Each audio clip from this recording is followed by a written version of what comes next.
I don't know how far you guys are into your fragrance journey, but there are those few fragrances that you absolutely cannot live without, and they're just timeless and they always will be. That's what I'm sharing with you today. I finally found what I'm missing, and now you got all my attention.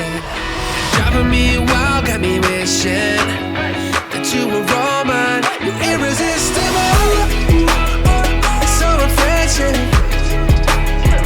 Irresistible, tell the essence.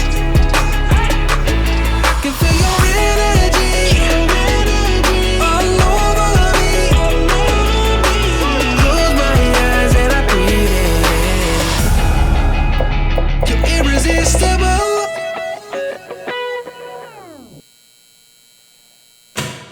Welcome back to Carolina Fragrance Reviews. I'm your host Cam, and the fragrance that I'm talking about that just will not ever be out of my collection is none other than YSL L'HOMME.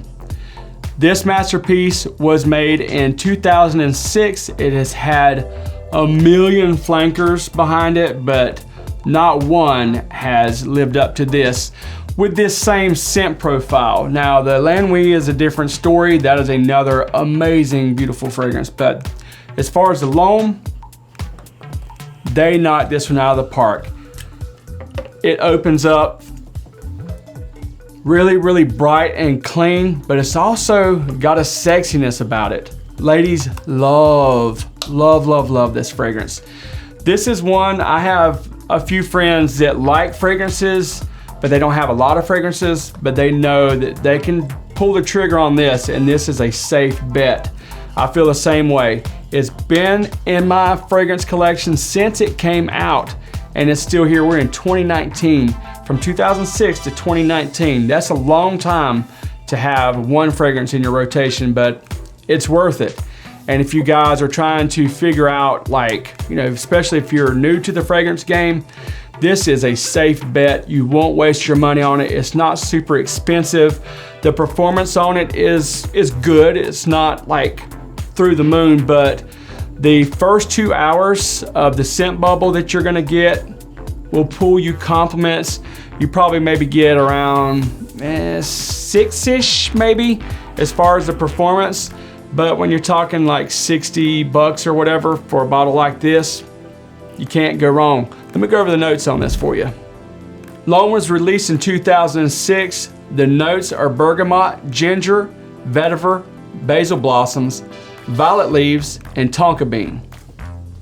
I have found that ginger in fragrances that are fresh really kind of open the senses. I like that a lot. And back when I bought this back in 2006, I didn't give a flip about notes, top notes, heart notes, whatever. If it smelled good, I bought it.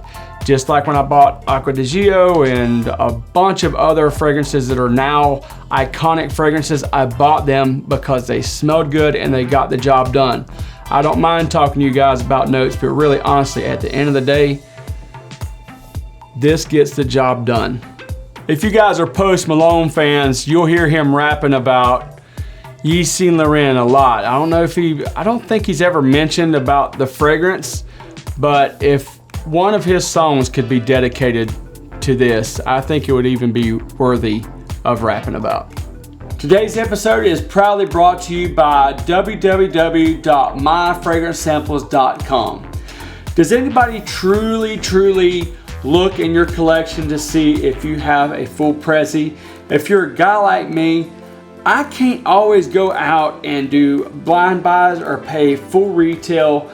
I always go to www.myfragrancesamples.com first to see if they have what I need. Why go all out? Sample them first. Go to www.myfragrancesamples.com, enter our discount code CFR15, get 15% off at myfragrancesamples.com. That's going to wrap it up for today's episode. Make sure you subscribe to Carolina Fragrance Reviews if you haven't. Hit that notifications bell so you don't miss any future uploads, and make sure you smash that like button if you enjoyed this episode today.